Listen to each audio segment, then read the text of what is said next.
Today, we're going to be talking about how to wish. This is a series over the last while where we were talking about a month ago. It was an entire series on spiritual gifts. What are some of the gifts that you have naturally that you have no matter what? Now, the intensity or the effectiveness of a lot of these gifts are usually our ability to still remain that childhood reaction to things and all the things that come with just being a child. So, the first gift, of course, was our ability that we can connect to our home base, our creator. The various spiritual gifts that we have. One was the ability that we can connect to spirit. We can connect to heaven. We can connect in that way. We always have that ability.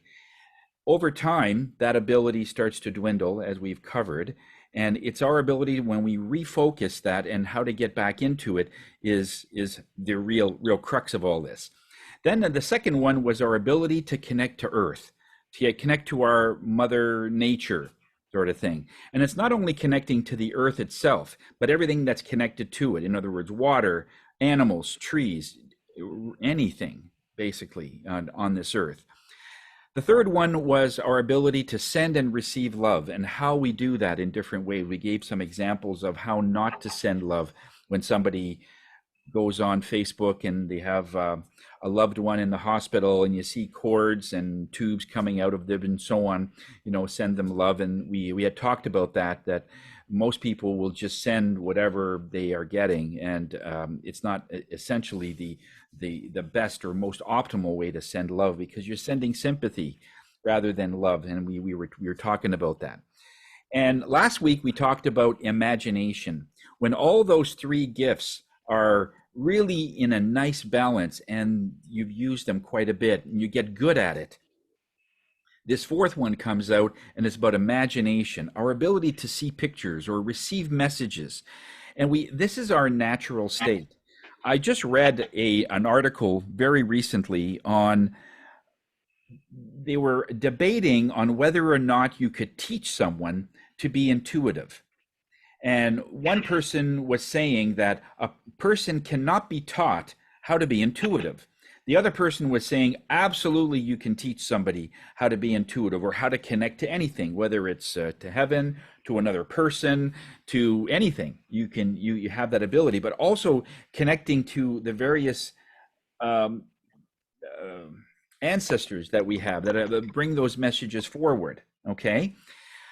The real part of it is that when some of those studies were done, it was shown that you can teach people how to be intuitive and how to be able to connect. But really, the whole reason was they're both right.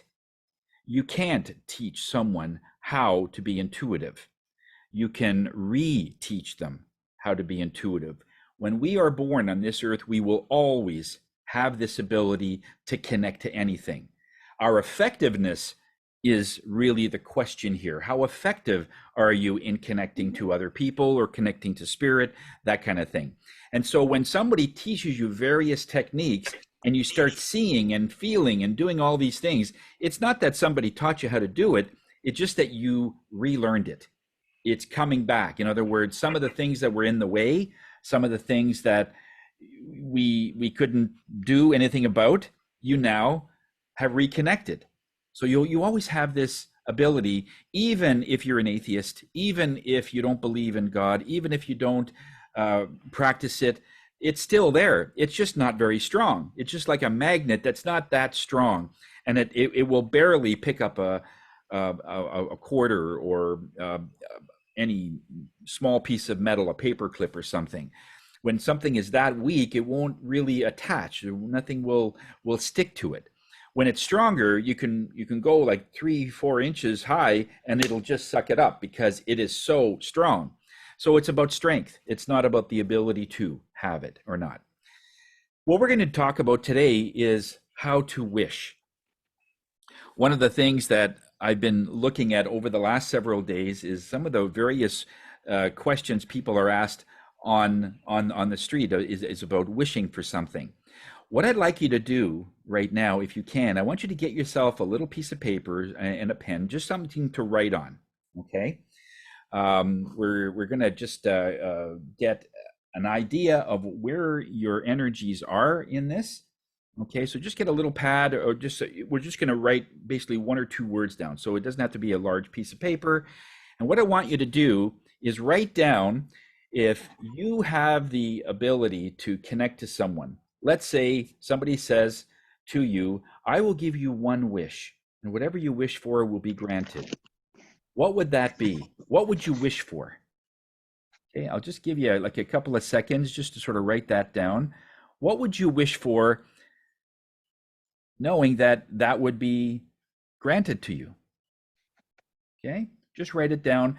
You won't have to tell anybody what your wish is. It's mostly for your observation only. Okay, so you can be honest. You can be brutally honest. If you wish for whatever it is, just write it down. Okay, has everybody got that done?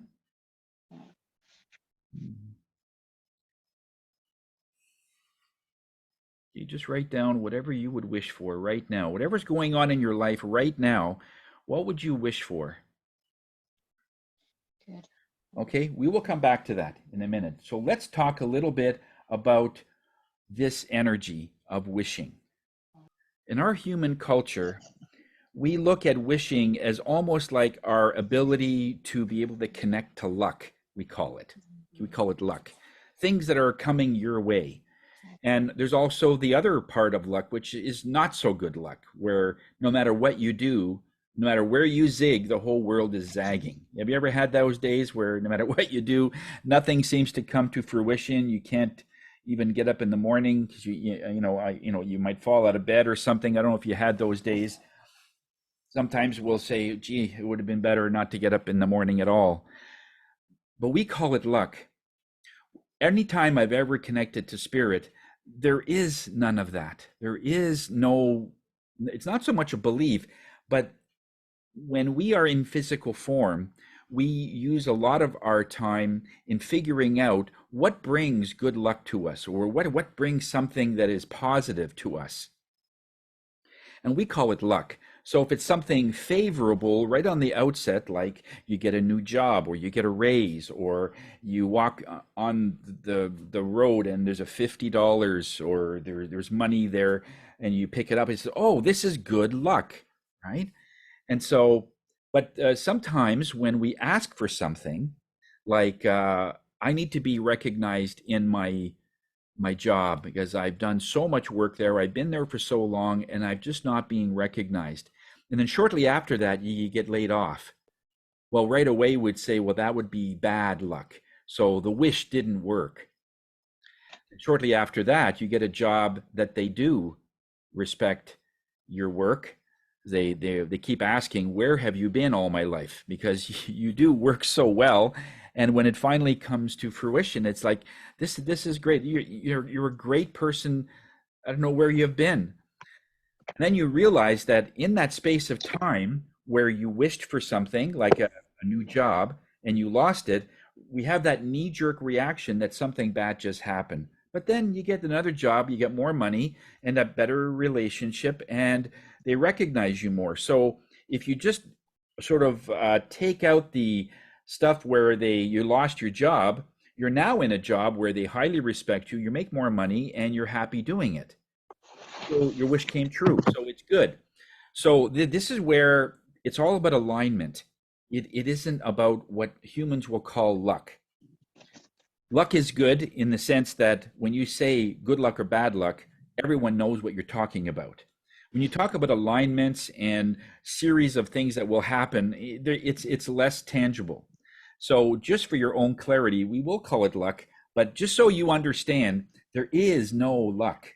Nothing is random. Everything that happens to you or doesn't happen to you is either you're repelling energy or you're attracting it. Those are the two. Whether you're in white light or you're not, there is no darkness. There is no such thing as darkness. When we turn on the light goes on, and there's an actual response right away when light is there. when we want darkness, we don't turn on another switch and it fills the room with this blacky, cloudy stuff. There isn't that. There's just no light. So in other words, either you're going to be attracting it or you're not. And it's all about a belief system. So when we talk about a wish, okay, we are looking at something much more focused and much more special than we are with our imagination. Let me explain. When we talk about, like what we did last week, we talked about the frequency of imagination. That is a certain frequency that can be measured in hertz. It's the vibrations per second. When we are in that vibration, okay, when we're in that vibration, then what tends to happen is that more messages come to us. So many people, when they meditate, they don't see anything, they don't feel anything. There's no response whatsoever. It's just like sitting there for 5 minutes or 10 minutes or however long they meditate, and they might even fall asleep because they're exhausted or something. So how does it work when somebody wants to meditate, but they're not getting any images, they're not getting any messages? And mostly what happens there is it's a little bit like detoxifying your body. When your body is so full of toxins, your organs will have a hard time working through it because it still has to be able to work its system, but it has to work harder because there's so many now things in the way. When it comes to energy, it is all about your belief system. How much do you believe? For instance, when we are looking at an imagination, like something that we want, let's say it's a cottage, or let's say it's a new home that you want. Nothing wrong with that. From an energy perspective, we are creating beings and we want something. So when we're looking at a want, it is a long-term sort of a plan. When we are looking at the home or looking at the cottage, you feel what it's like to be in that home. Where's the kitchen? When you walk into the kitchen, what kind of appliances do you see? When you are walking into your bedroom, how do you want to feel at the end of the day after a hard day's work? How do you want your bedroom to look so you feel rejuvenated, you feel relaxed, and you feel ready to go again for the next day? How do you see that in your head? You just don't want four walls. Trust me. We have a couple of realtors like within us. And it's not about just moving into a house. It's moving into a lifestyle, moving into a vision that fits your vision. But if you have no vision, any house will do. The problem with that is when we incorporate feng shui with that kind of energy, sometimes we'll move into a home that has an energy that will start moving our energy because we don't have an intention. So the energy of the home moves us to a point and we're hoping it's going to be in a good place. And oftentimes it is. However, sometimes it is not. A home that has already had 2 or 3 or 5 divorces has that divorce vibration within the home. And so even a newlywed that'll come in a very short time will start arguing because that's the energy of the home. We're picking up energy from the previous tenants or the previous homeowners. So where the imagination comes in is we put this in early, way before we're going to manifest this home. We want to be able to see how we feel in this place. When we come home and there's a backyard and we have kids running around and we hear laughter from the kids, that's what it's all about. That way, when you see the actual home and the home is in a different place, it won't feel right. And you won't know why you don't like it. That's why many women, as soon as they come into the laneway, they haven't even been inside the home and they know, no, this isn't it. Or they'll say, this is it, honey. We haven't even seen the inside. I know, but this is it. We're just going to sort of informally look at everything, but I'm sold on it already, because the energy is the same as their vision and they just feel it. Now, when we do that with imagination way ahead of time, it sets up and reprograms all our energy to make sure we can manifest the right home or the right place that we want, anything that we want to manifest. With a wish, it is usually a short term and it has something to do with miracles. It has a miracle energy in there. When we say, I'll give you a good example.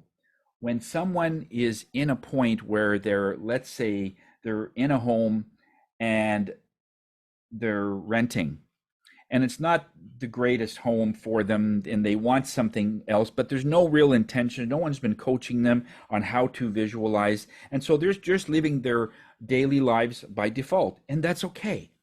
But when they start applying this, then there's a lot of guilt that, I should be in a different place where I am in my life, and they sort of start to feel guilty. That guilty energy then is part of it. And then they said, oh, all I want is just for my family to be in a good place. I wish I had a really beautiful home. Now, if their wish is consistent with the destiny that they need to produce, give you an example. If your work on this planet is to be a writer, let's say you want to be a writer, you want to write books for kids, all right? And you can't do it where you are. There's no inspiration. You can hear the neighbors in the other side of the wall. There's no place to do anything, and there's no inspiration, so you don't feel like it. We call that a writer's block, or there's always something in the way that you don't make you write. And so there will become a point where they're going to get an eviction notice, and they have no place to go. And so when they're getting to almost like a rock and a hard place, they're saying, oh, Spirit, I just wish I could get the home that would suit me. And within a very short time, usually 7 to 10 days, something comes up. It's attached to a miracle. The miracle then is attached to their destiny, them being a writer, and then the home that is the perfect for them to write will have a writer's energy in there. So whether it'll have a beautiful view of a lake, or it'll have a cat's eye view. I had this one client years ago where they didn't even know what they wanted, but they wanted to be this writer.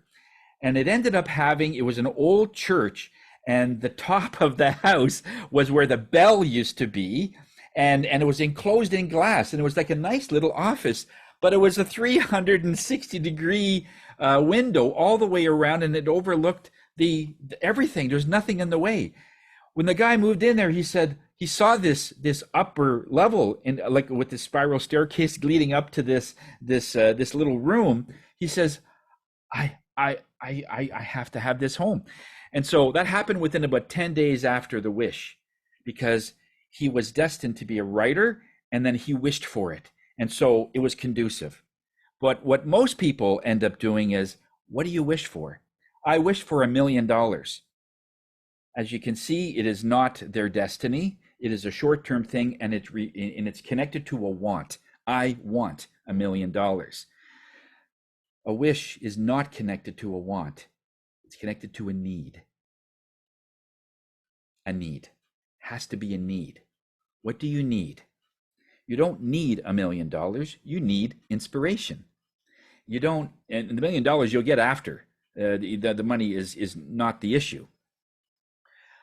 The latest reports and the latest statistics that have come out, and we've been reading this over the years, and some newer ones have come out, and it's still pretty consistent to what it used to be 30 years ago, is that the vast majority of the population, 75% at least or more, people don't know what they want when asked. What do you want? And they'll just say something off the cuff. And when you ask them again, okay, what do you really want? Then it's something different. And if you do that 3 or 4 times, you'll get 3 or 4 different answers, because every time the question is re-answered, as soon as your brain focuses on whatever you need, within 18 seconds or more, the brain shifts into a different gear. And it says, well, yeah, $1 million would be nice, but really what I need is this. And then when you wait another little bit, well, I could use this. So after about asking the same question 4 times, you get 4 different answers. That's what a want does. But when you say, what do you need? That is all pretty consistent. I need a place to write. And an hour later, you could say, what do you really need? I need a place to write. That doesn't change, okay? So anything that you absolutely need, when that's connected to your destiny, and then you make a wish, very powerful, okay? So just so you know, when you are wanting something, you visualize. You are using your imagination, and it's a longer term. So that might take 6 months, a year. That might take, some people, depending on when they start and how intense it is, you could get it within a month. But it's usually a longer term. Like, I would like a successful business. I would like to have optimal health. I would like to have a partner in my life. So that sometimes takes a little longer. If it comes to the point that so many things are happening, and now Spirit realizes that a relationship would be highly beneficial, and then you say, I would really like somebody in my life. I would wish. Then the wish is connected to the destiny. As you can see, it's connected, but it has to be connected to something bigger than just a want. Does that make sense? So Spirit just wanted to sort of illustrate to you what the difference between a want and a need is. A need is something that you absolutely need to function as a human. And it's not always about food. Like you might say, oh, I need food, I need fresh water, and I need shelter. Well, I think by that point, we are pretty much agreeable that those are the essential parts of living as a human. Not necessarily what you need as a human, right? You need that to keep your physical body going. But after that, what do you need? And it's very difficult for many people to boil it down to a need.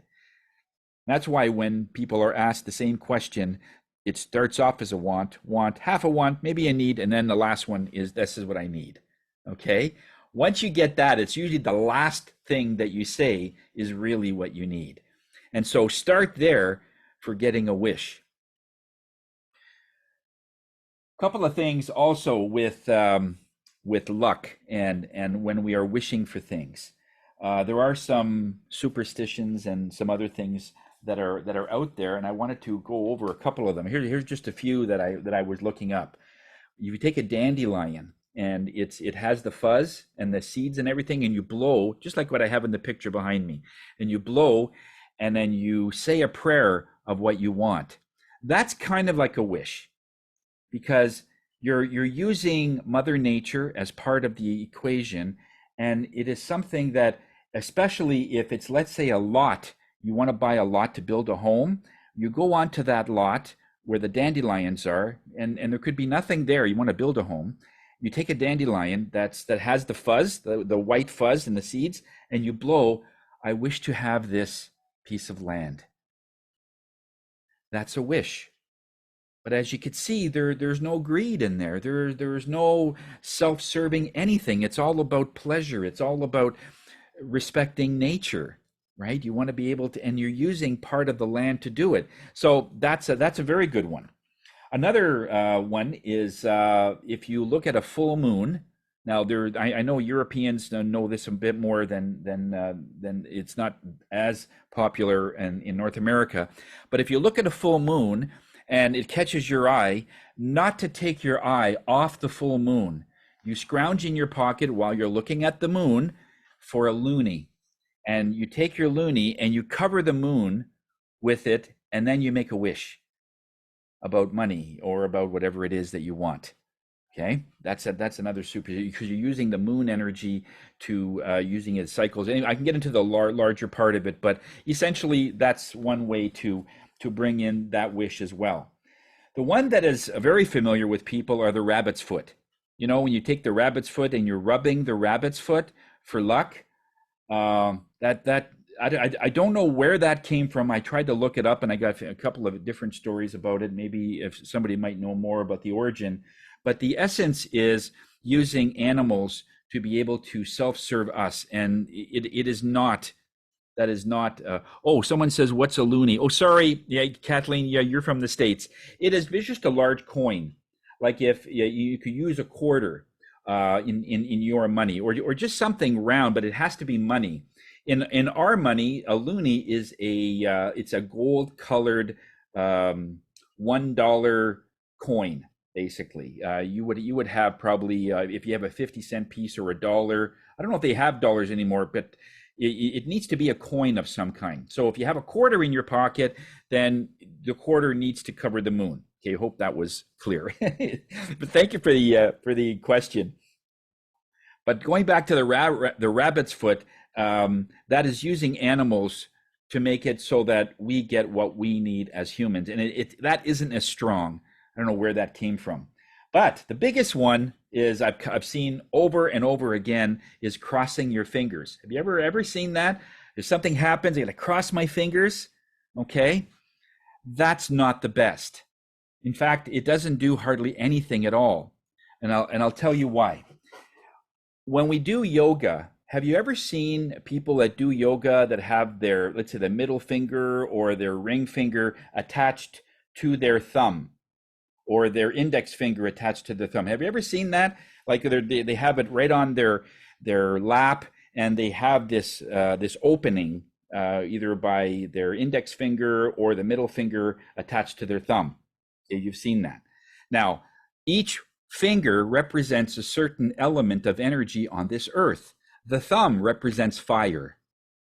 The index finger represents air. Okay, I'll probably talk about this maybe in a future class, but just to give you a very, very quick lesson on this. The middle finger represents ether or heaven. The ring finger represents the earth, and the little finger represents water. So all the elements are on your hands, okay? When you put your index finger and your middle finger together, you're combining air and ether. What does that do? It doesn't have anything. It's like, attaching air and wind or whatever. The only time that would work is because the middle finger is also heaven. When you say a prayer and you have that, that's kind of okay, but it's not the best. The best one is always when you're putting your hands together, where all your hands, your palms are together, like in a prayer, and you're sending it. That's very powerful. The crossing the fingers is not the best. The worst part is, when people say cross all your fingers and all your toes. I don't know if you've seen that. So they cross their index finger and middle finger, and then they cross their ring finger with their little finger. Very bad. It's not as bad as the first one, but the second one, you're combining earth and water. Well, if you have water and earth together, what does that do? The water washes away earth. So it actually repels whatever it is that you're focused on. When you have your fingers just crossed, like with your index finger and middle finger, it doesn't hurt, doesn't help. It's not a negative thing. Okay, so that one's okay, but don't cross your ring finger with because that's earth and water. That's not the best. The best part of it is just when you put your hands together so that it's in like a prayer. That way the thumbs are together, your index fingers are together, all the way down the thing, and your palms are together. So all the elements are doubled. Fire hits fire. You got air and air, heaven and heaven, and you got two earths and you got two waters, and the palm. It's just like putting a battery cable together, and now you have a circuit. And then when you say your wish, it's much more powerful. That's probably the most powerful when you're dealing with a wish. So the prayer has a deeper meaning energetically. I really don't know what it means from a religious standpoint. If you're looking at something religious, I have no idea. I'm just showing you what Spirit is telling me about energy. Okay, there might be a deeper meaning from with the prayer hands together, but I'm giving you the energetic part of it because more people want to know about the energy part and not what was taught to them in Sunday school. So I hope that clears a few things up. Okay. In the meditation that we're going to do, I'm going to play the same video as I did last week. It was one that I created. And it has the imagination frequency built within the music. I mean, you're going to see a pretty good video, but most of the value will be in the sounds and in the auditory, and many of them you won't hear because it's a low frequency, but it's embedded into the music so that it will start bringing you some messages or visions. It'll start bringing that natural ability that you have to connect to anything. the hertz that is in there is already embedded. And so the question I want you to ask is, what is my need? What do I need on this earth? In other words, what you're trying to determine is whatever you wrote down in your wish, okay? We want to see if that's going to be consistent with what energy that you're going to feel. Now, this isn't going to be the same for everyone. People that are very visual will see actual visual pictures, even with your eyes open. You'll see visual pictures or you'll see memories. If you start to tear up at a certain place in the video, that means that touching a certain emotional factor that has to do with the need. What is it that you need? And it doesn't matter whether you're 20 or 50 or 80, you have an emotional stimulus about something that might be missing in your life that you just don't know that that's a big deal. But it'll be very prevalent, because if you're in that imagination frequency for about 30 seconds, even just 30 seconds, many people will already start receiving messages. And you're going to hear this for 14 minutes, okay? So there's a lot of opportunity. And even if you don't get anything, what it will do, it will saturate your whole system with this energy, and then you'll get the visions after. Definitely by tonight, when you go to sleep, you will know what you need to be a better human being, to be a better person. And that's what you're asking for. What you wrote down might have been a want, and that's okay. But what you're asking now is, what do I need at this point in my life? Okay, and let's see what we come up with. And it's not a meditation, so to speak. I want you to look at the video, and as you hear the sounds and you see the visuals, what kind of things are coming up for you?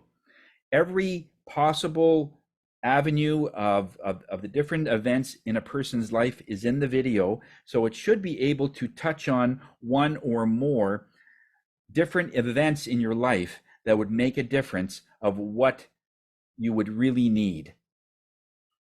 And then what that will arm you with is, now that you know what you need in this time, then we'll turn that into a wish after, because the wish is always connected to a need, never connected to a want. So whatever you need at this time. Okay. If you have a lemon, if you are right-handed, put the lemon or the thing in your left hand, because your left hand then is your receiving. You want to be able to receive this energy, okay? This is a fire element, this yellow. If you don't have a lemon, that's okay, like a crystal or even a yellow paper towel. Anything yellow, all right, would suffice, because the color has a vibration in itself, all right? So I'll see you in about 14 minutes. Take a nice deep breath. And I just want you to visualize maybe running through a mustard field, and for the first maybe couple of seconds, and there's spores everywhere, and you're breathing in this yellow energy, yellow seeds.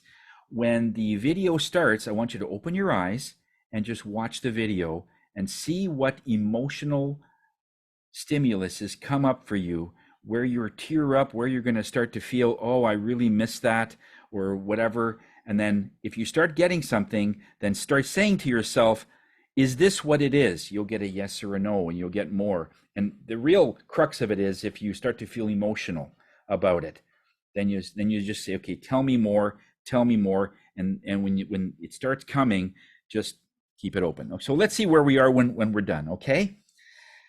Oh, I forgot to say, yeah, Spirit just reminded me one more thing. To make this even more powerful for you, you're holding your crystal or your lemon in your left hand, if you're right-handed. On the right hand, I want you to, not me, Spirit wants you to put all of your fingers together. So I don't know if you can see this, but put all your fingers together so they are touching. So we're going to be combining all of the elements in one. So your little finger is touching the ring finger just at the top. So almost your fingernails are in one line, if you, as best you can, long as they're touching, and your thumb is touching your middle finger. So we want to attach fire to heaven, and then have all the other fingers sort of touching. Okay, so it's like saying I have a fantastic pizza.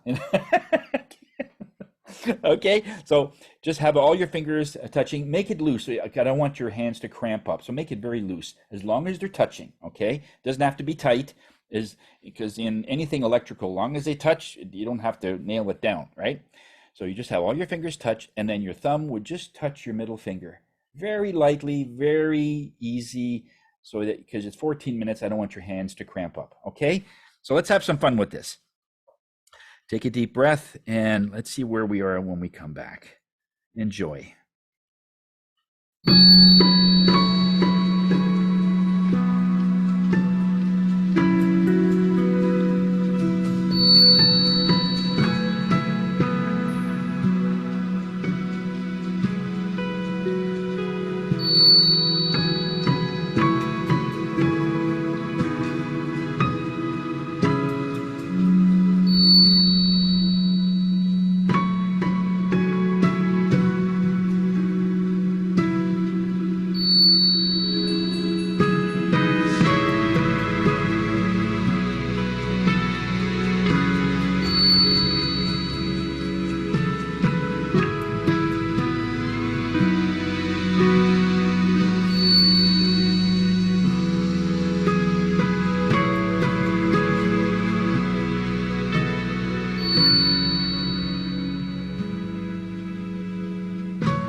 want you to remember what you saw, what you felt, what you sensed.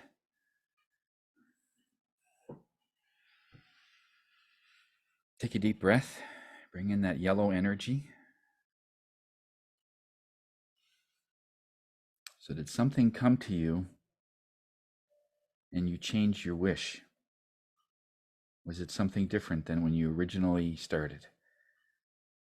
Of what your wish would be? Does it feel like something you want or something that, this is something that I need? And whatever that is,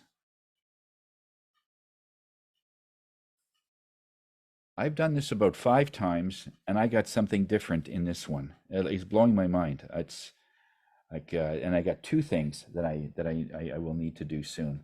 And this is something that I need. And so when you work on something that you need, it's now important, because I don't want to leave this earth with any regrets. And it would only be my doing, not so much my fault, but my doing, that I didn't follow what I was getting along the way. I wish all of you to find your own peace inside of you. This is connected to my destiny. This is what I was brought in here for on this earth, to give people a chance to find who they are and what they are and what they're doing, that everything you're doing is amazing.